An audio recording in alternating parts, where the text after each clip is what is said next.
১ পেতনি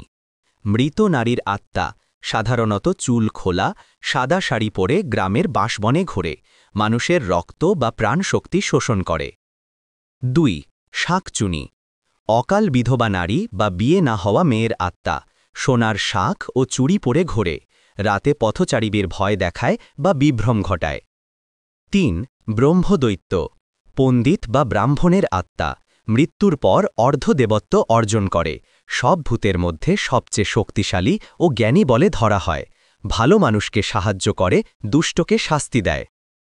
৪ ভূত চোর এই ভূত রাতে মানুষকে বিভ্রান্ত করে তার জিনিসপত্র চুরি করে নেয় মাঝে মাঝে শিশুদের ভয় দেখিয়ে আনন্দ পায় ৫ ন্যায়ক ভূত গ্রাম্য প্রহরী বা সৈনিকের আত্মা হাতে লাঠি বা তলোয়ার নিয়ে রাস্তায় টহল দেয় রাতে কে আছিস বলে চিৎকার করে ৬ মেছো ভূত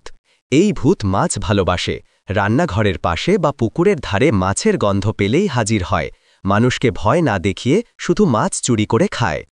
৭ আল ভূত রূপ পরিবর্তনকারী ভূত কখনো আলো কখনো ছায়া কখনো মানুষ হয়ে হাজির হয় এদের দেখা মানেই অশুভ সংকেত ৮ বেতাল শ্মশানের আত্মা গাছে উল্টো হয়ে ঝোলে রাজা বিক্রমাদিত্যের গল্পে বিখ্যাত বুদ্ধিমান ও ছলনাময় ভূত ধাঁধা দিতে ভালোবাসে ৯ ক্ষুধে ভূত ছোটখাটো দুষ্ট ভূত শিশুদের সঙ্গে খেলা করে বা বাড়ির জিনিসপত্র নড়াচড়া করে ভয় কম কিন্তু অস্বস্তি বাড়ায় ১০ চূর্ণী ভূত জলের ধারায় বাস করে পুকুর বা নদীতে যারা রাতে নামে তাদের টেনে ডুবিয়ে নেয় বলে বিশ্বাস তার চোখ লাল আর কণ্ঠে ফিসফিসানি ভয় জাগায়